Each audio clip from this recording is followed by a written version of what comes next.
Quais recursos ucranianos querem os norte-americanos, na verdade? Pergunta.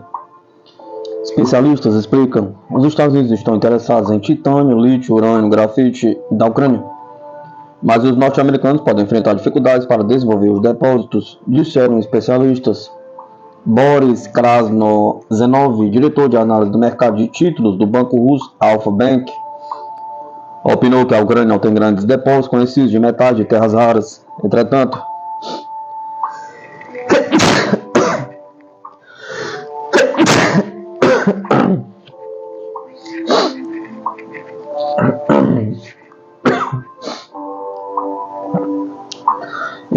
destacou ele, a Ucrânia tem reservas significativas de titânio, urânio, lítio e vários outros metais que são classificados como recursos minerais críticos. Considerando os preços bastante baixos, por exemplo, do lítio, há algumas dúvidas sobre a eficiência do desenvolvimento dos depósitos ucranianos. Os novos projetos de extração de recursos minerais essenciais são bastante intensivos em capital e levam vários anos para serem realizados, especificou.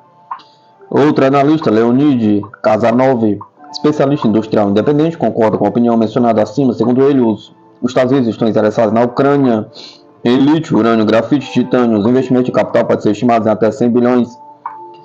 Ele acredita que talvez alguma das empresas privadas norte-americanas ligadas ao governo dos Estados Unidos ou ao seu establishment de defesa assumam o desenvolvimento de áreas do subsolo. No entanto, o especialista mencionou alguns fatores que podem criar obstáculos para este tipo de cooperação americana-ucraniana. Entre as dificuldades que as empresas americanas podem enfrentar na Ucrânia estão a falta de especialistas necessários, quedas de energia, burocracia excessiva, dificuldades na exportação de matérias-primas por rodovias e ferrovias, sem mencionar as rotas marítimas, concluiu Kazanov.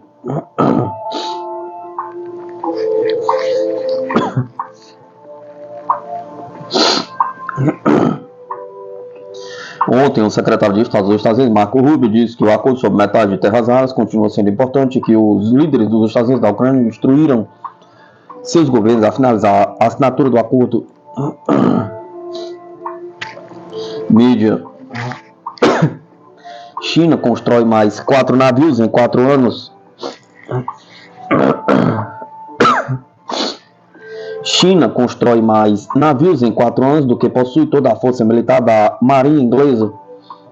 A China construiu em 4 anos navios com um deslocamento combinado superior a toda a Marinha Real Inglesa, enquanto Pequim está se tornando uma potência marítima global, segundo um grupo de pesquisa baseado em Washington.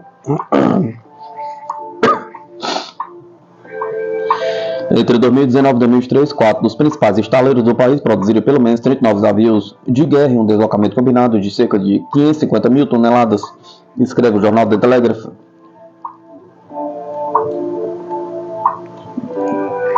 De acordo com o Centro de Estudos Estratégicos Internacionais, isso é mais do que a frota da Força de Batalha da Marinha Inglesa, que possui 19 navios de superfície, 10 submarinos, com uma deslocação total de aproximadamente 440 mil toneladas. Destaca-se ainda que a Marinha do Exército de Libertação Popular da China já tem mais navios militares que a Marinha dos Estados Unidos. Em 2030, está a caminho de ter uma frota de 425 unidades, significativamente mais do que os 300 esperados pelos Estados Unidos. Em 2022, a Marinha Chinesa operava uma frota de 351 navios da Força de Combate. Em comparação com os 294 da Marinha dos Estados Unidos, disse CIS. No entanto, os Estados Unidos tinham uma vantagem em destroyers e cruzadores de mísseis guiados.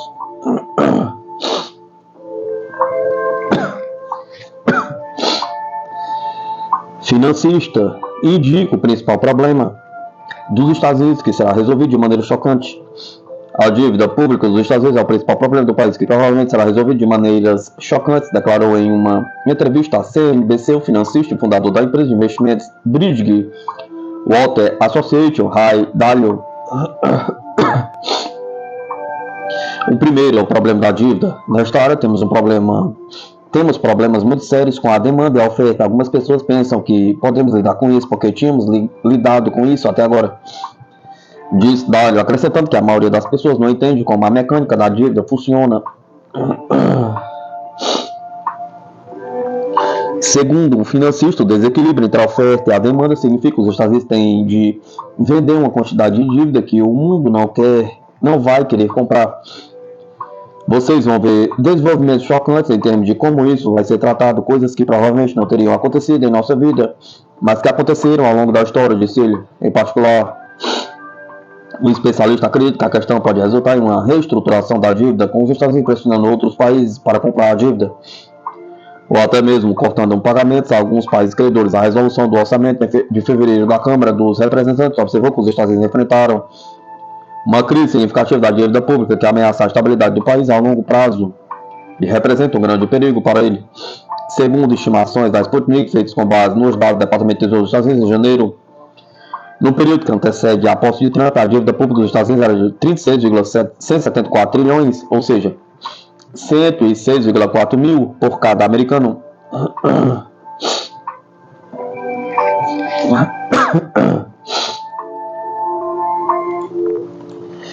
Penetram em edifícios. Mídia destaca a arma russa contra a qual forças ucranianas são impotentes.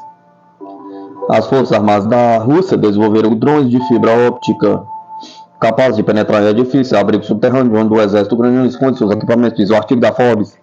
Pequenos drones que pesam apenas poucos quilos e são controlados remotamente pelo operador podem chegar perto o suficiente e também podem penetrar em espaços limitados, diz a publicação.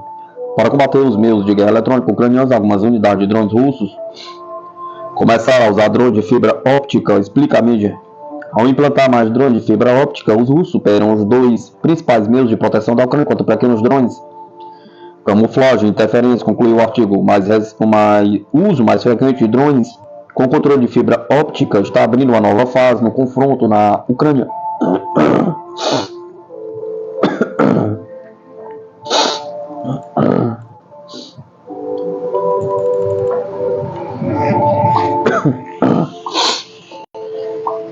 Domínio da construção naval da China é um risco à segurança nacional dos Estados Unidos, diz relatório.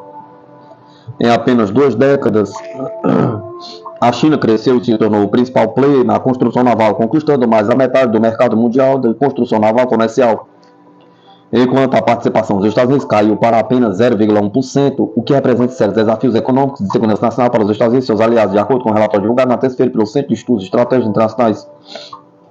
Somente em 2024, um construtor naval chinês construiu mais embarcações comerciais por tonelagem do que toda a indústria de construção naval dos Estados Unidos construiu desde o fim da Segunda Guerra Mundial.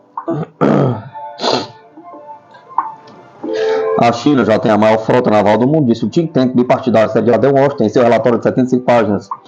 A erosão das capacidades de construção naval dos Estados Unidos e aliados representa uma ameaça urgente à prontidão militar. Reduz as oportunidades econômicas e contribui para as ambições de projeção de poder global da China, disse o relatório. Preocupações sobre o mau estado da construção naval dos Estados Unidos têm crescido nos últimos anos, à medida que o país enfrenta desafios crescentes da China, que tem a segunda maior economia do mundo e tem ambições de remodelar a ordem mundial. Em uma audiência no Congresso, em dezembro, autoridades sêniores e legisladores pediram ação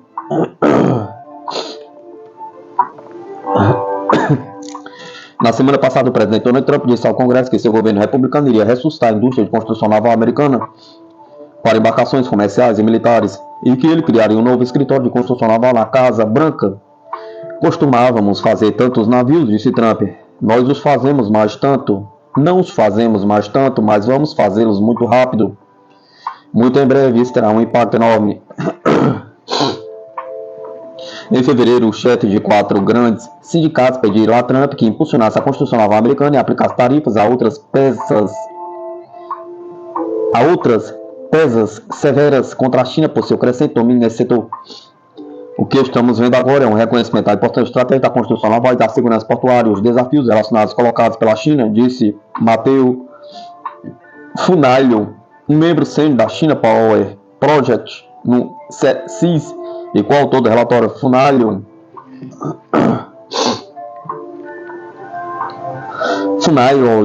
diz que as preocupações com a construção naval são uma questão bastante bipartidária.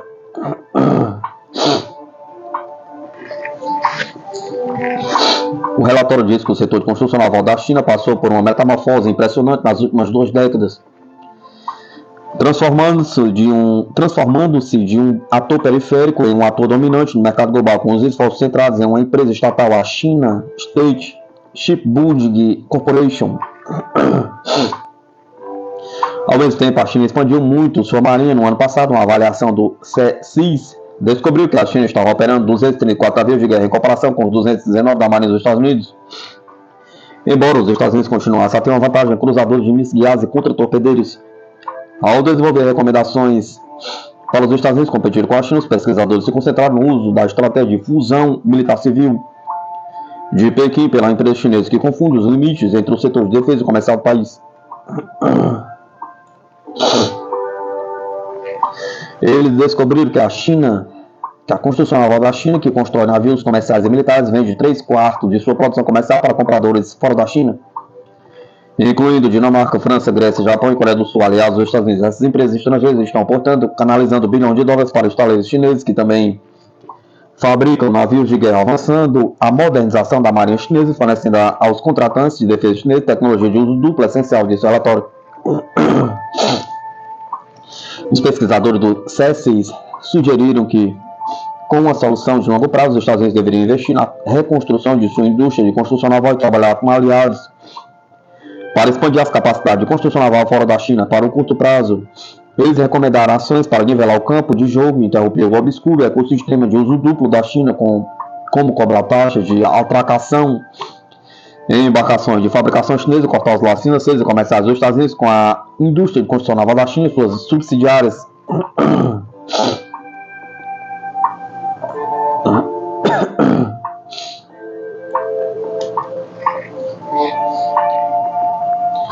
A administração Trump propôs novas taxas para embarcações ligadas à China que atracaram em portos dos Estados Unidos. O consórcio liderado pela BlackRock concordou na semana passada em adquirir participações em 43 portos ao redor do mundo, incluindo os 2 portos de cada lado do Canal do Panamá e de um conglomerado sediado em Hong Kong.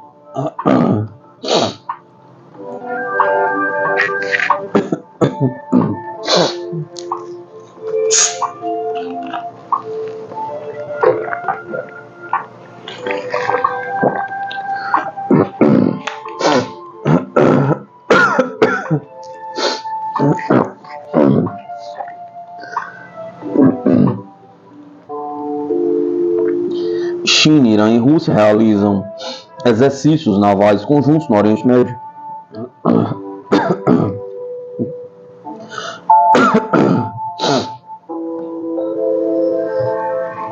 China, Irã e Rússia realizaram exercícios navais conjuntos na terça-feira no Oriente Médio, oferecendo uma demonstração de força em uma região ainda inquieta com o programa nuclear de Teherã em rápida expansão e com os rebeldes Houthis do Iêmen ameaçando novos ataques a navios. Os exercícios conjuntos, chamados de Cinturão de Segurança Marítima 2025, ocorreram no Golfo de Omã, perto do estratégico Estreito de Hormuz, a estreita boca do Golfo Pérsico, por onde passa 1/5 de todo o petróleo bruto comercializado no mundo. A área ao redor do estreito, no passado, viu o Irã apreender navios comerciais e lançar ataques suspeitos no tempo desde que o presidente Donald Trump retirou unilateralmente a América do acordo nuclear de Teherã com potências mundiais. O exercício marcou o 5º ano em que os 3 países participaram dos exercícios. O exercício deste ano provavelmente desencadeou um alerta na segunda-feira à noite do Centro de Operações Comerciais Marítimas do Reino Unido, que informou que houve interferência de GPS no estreito, com interrupções que duraram várias horas e forçaram as tripulações a depender de meios de navegação alternativos. Isso provavelmente foi um bloqueio de GPS para reduzir a capacidade de mira de drones e mísseis, escreveu Shaw Robertson, analista de inteligência do EOS Whisky Group. No entanto, a interferência no sistema de navegação eletrônica foi relatada nesta região anteriormente durante períodos de maior tensão e exercícios militares. O Ministério da Defesa da Rússia identificou as embarcações que enviou para o exercício, como as corvetas Hesky e Hero of the Russian Federation Aldar Kizy Denson Zapov, assim como o petroleiro Pechenega. O Ministério da Defesa da China disse que enviou o destroyer de míssil guiado Baltou e um navio de suprimentos abrangente Gao Youhu. Nenhum deles ofereceu uma contagem do pessoal envolvido.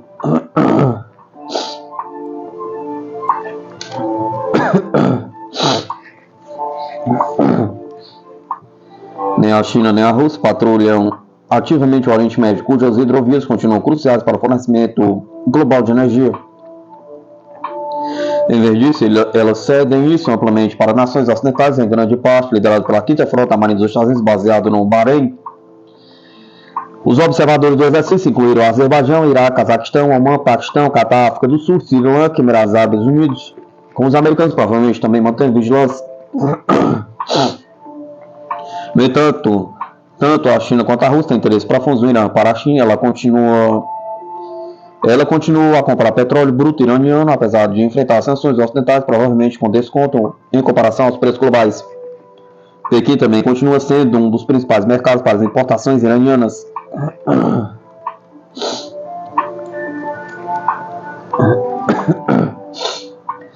Enquanto isso, a Rússia tem contado com o Irã para o fornecimento de drones portadores de bombas que usam em sua guerra contra a Ucrânia. Os exercícios marcaram um momento importante para a rede de televisão estatal do Irã.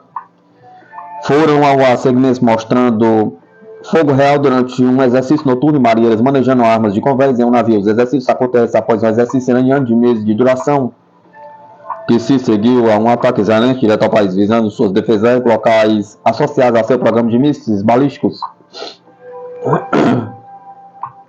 Enquanto o Teherã tentava minimizar o ataque, ele abalou a população em geral e ocorreu quando uma campanha de assassinatos e ataques israelense dizimou o autodescrito eixo da resistência do Irã. Uma série de grupos militantes aliados à República Islâmica. O presidente sírio Bashar al-Assad também foi deposto em dezembro, enfraquecendo ainda mais o controle do Irã na região em geral.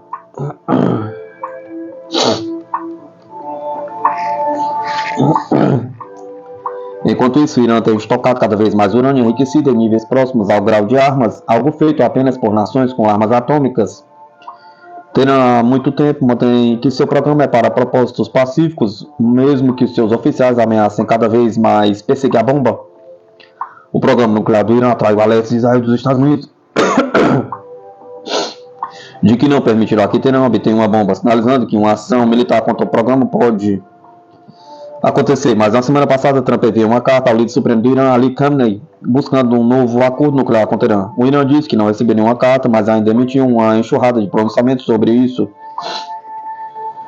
Enquanto o cessar-fogo instável se mantém na guerra de Israel contra o Hamas, afastigados, os rebeldes russos do Iêmen ameaçam retomar seus ataques a navios no Mar Vermelho, no Golfo de Aden, no Estreito de Bab al-Mandeb, que conectam as duas hidrovias.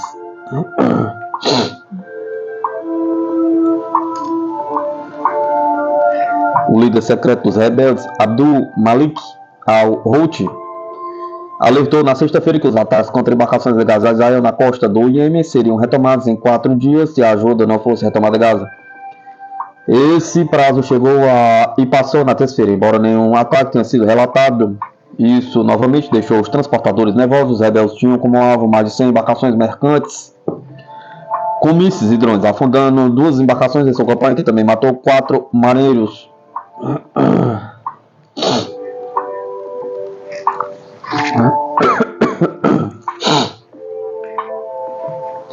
Leonardo prevê grande salto de receita para 32,5 bilhões de euros até 2029.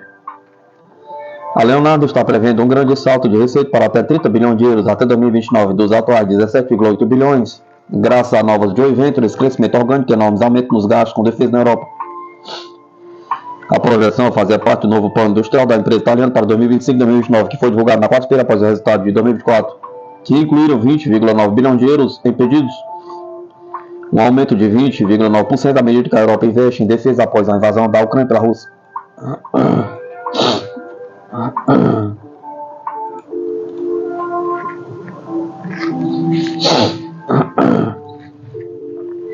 Apresentando o novo plano aos analistas, o CEO da Leonardo, Roberto Cingolani, diz que os planos da União Europeia para estimular mais gastos podem fazer com que a entrada anual de pedidos da empresa da Itália aumente 2,3 bilhões, com outros 2,3 bilhões extras de clientes europeus. Além desse potencial lucro anual de 6 bilhões, as novas joint ventures da Leonardo fariam o resto, elevando a receita para até 24 bilhões até 2029. Cingolani disse aos analistas que o salto notável dos pedidos exigiria um crescimento massivo na capacidade de produção. Cingolani também deu mais detalhes sobre o joint venture que ele anunciou na semana passada com o campeão turco de drones Baykar, que verá a Leonardo equipar as plataformas Baykar com sensores eletrônicos. A apresentação declarou que a Leonardo integraria seu bloqueador Britstorm, radar Gabiano e sistema de busca e rastreamento Skyward, infrared e outros sistemas, incluindo link de dados e computadores de controle de voo. A receita da joint venture totalizaria 600 milhões de euros até 2029, disse a empresa. O plano também prevê 1 bilhão em receita entre 2025 e 2029 na nova joint venture da Leonardo com a alemã Rimac para construir novos tanques e veículos blindados de combate para o exército italiano.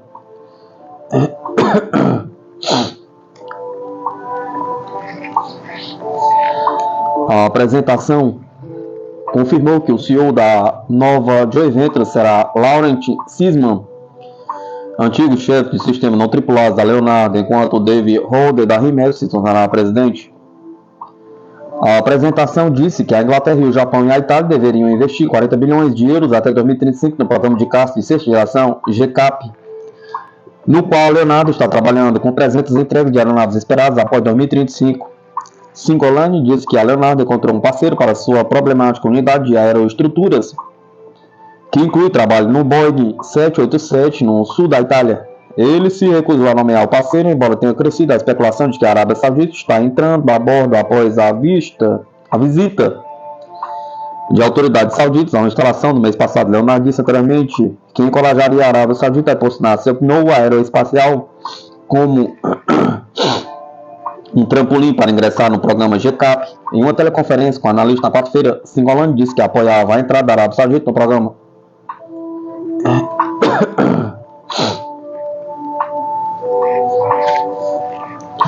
O novo plano industrial prevê que a Leonardo lance novos satélites entre 2027 e 2028, incluindo 18 satélites militares, dos quais 6 teriam sensores infravermelhos, 580 milhões de euros, de um orçamento total de 900 milhões.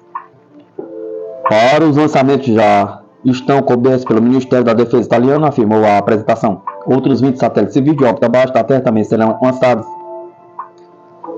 Cingolani disse que a Leonardo estava buscando reforçar suas atividades cibernéticas e espaciais por meio de aquisições e tinha 5 alvos em mente.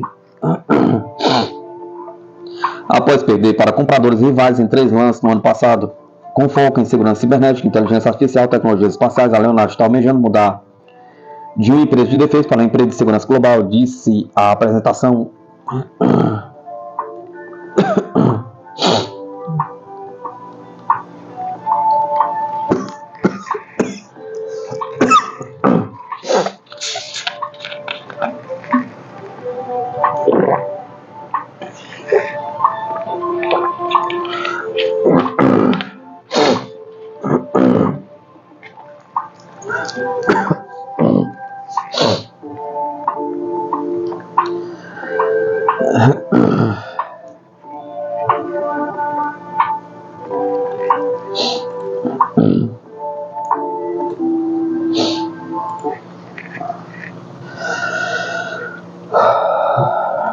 Imagens de satélite revelam o maior deslocamento de bombardeiros russos desde o início da guerra na Ucrânia. Com 45 aeronaves estratégicas reunidas em Olenia, estaria Moscou preparando um ataque massivo? Pergunta. Um conjunto recente de imagens de satélite revelou uma presença significativa de aeronaves militares russas na base aérea de Olenia, localizada na península de Kola, no noroeste da Rússia. As imagens capturadas mostram um grande contingente de aeronaves, incluindo 10 bombardeiros estratégicos Tu-95MS, conhecidos pela OTAN como Bir-H, e 35 bombardeiros Tu-22M3, identificados como Backfire C. Além disso, a base abriga 5 aviões de transporte AN-12 Cub, 3 aviões de treinamento Tu-134 Crust e 4 helicópteros Mi-8. Essa incomum concentração de 45 aeronaves em um único local levantou questionamentos sobre as intenções da Rússia, especialmente no contexto da guerra na Ucrânia e da proximidade da base com as fronteiras da OTAN. Embora Olenha tenha sido historicamente um centro estratégico para a aviação russa de longo alcance, esse nível de mobilização gera dúvidas sobre se trata de uma preparação ofensiva, uma medida defensiva ou apenas uma movimentação logística. Localizada a cerca de 90 km ao sul de Murmansk, Olenha possui uma pista de 3.500 metros, a mais longa da península de Kola, tornando-se uma instalação ideal para a operação de aeronaves pesadas de longo alcance. Durante a Guerra Fria, a base foi utilizada para missões de reconhecimento naval e chegou a servir como ponto de reabastecimento para voos entre Moscou e Havana nas décadas de 1960 e 1970.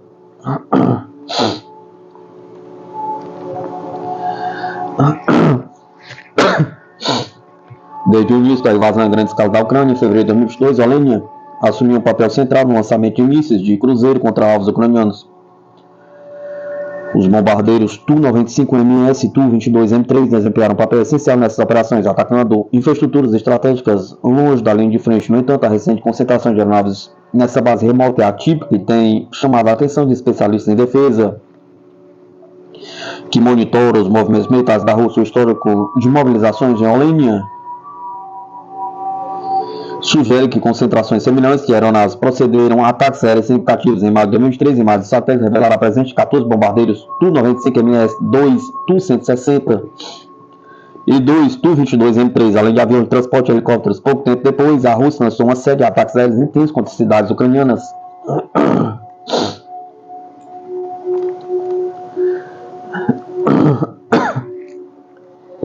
Em maio de 2024, a nova mobilização de 12 Tu-95MS e 13 Tu-22M3 foi detectada na base, representando cerca de um terço da frota russa ativa desses modelos. Algumas semanas depois, a Rússia realizou múltiplos bombardeiros com mísseis contra infraestruturas energéticas ucranianas, reforçando a padrão de que tais concentrações costumam antecipar ofensivas militares.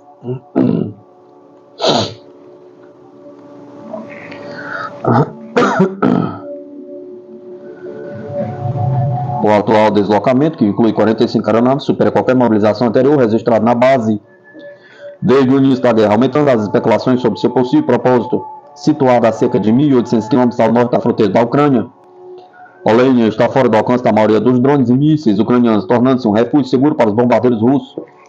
Essa característica tornou-se ainda mais relevante após ataques ucranianos com drones atingirem bases mais próximas, como Ingels, na região de Saratov, no final de 2022 e início de 2023.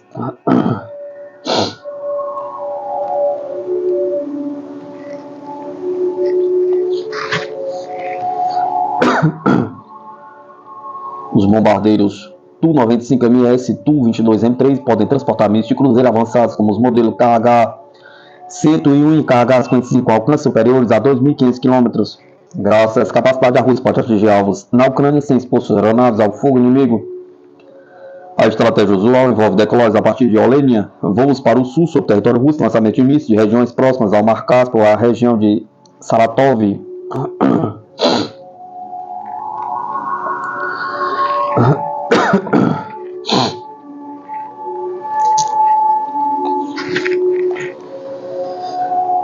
Analistas ocidentais ofereceram diferentes explicações sobre o significado dessa mobilização, como Michel Clark, especialista em defesa e ex-diretor da Royal Naval Service Institute, sugeriu que essa concentração pode indicar uma ofensiva aérea iminente contra a Ucrânia, planejada para explorar possíveis vulnerabilidades em suas defesas. O fato de haver 35 bombardeiros Tu-22M3, um número significativo maior do que em mobilizações anteriores, sugere a possibilidade de ataques em larga escala com mísseis. No entanto, outros especialistas acreditam que essa movimentação pode estar relacionada a questões logísticas ou de manutenção.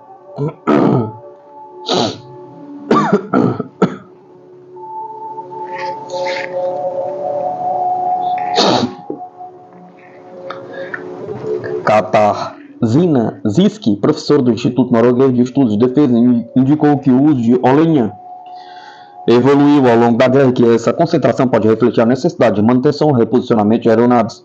Além disso, destacou que a proximidade da base com a Finlândia e a Noruega, ambos membros da OTAN, pode desencorajar a Rússia de realizar operações agressivas a partir desse local, por meio de provocar uma resposta à aliança.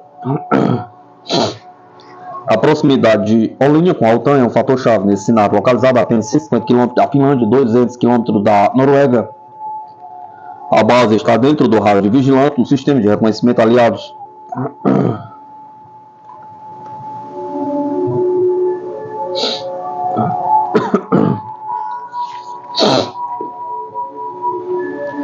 Desde a adesão da Finlândia ao OTAN em 2023, os sistemas de monitoramento da aliança se aproximam ainda mais de Olenha, reduzindo a capacidade da Rússia de utilizar a base sem ser detectada.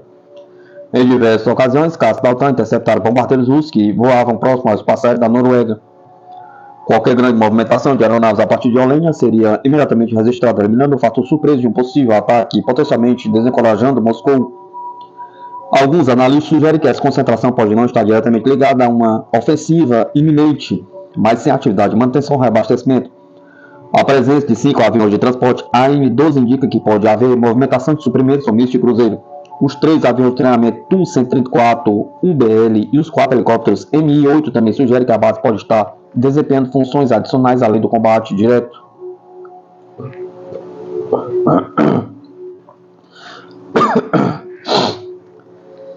Apesar dessas possíveis explicações logísticas, o número de bombardeiros na base continua exponencialmente alto. Historicamente, a Olenha abrigava entre 10 e 25 aeronaves ao mesmo tempo, tornando a atual mobilização de 45 aviões algo digno de nota. Em novembro de 2024, por exemplo, a base possuía 10 bombardeiros Tu-95MS que participaram de um ataque em larga escala contra a Ucrânia, lançando mísseis sobre a cidade de Kiev e Odessa. Se esse novo deslocamento seguir o mesmo padrão, a Rússia pode estar preparando uma ofensiva ainda maior.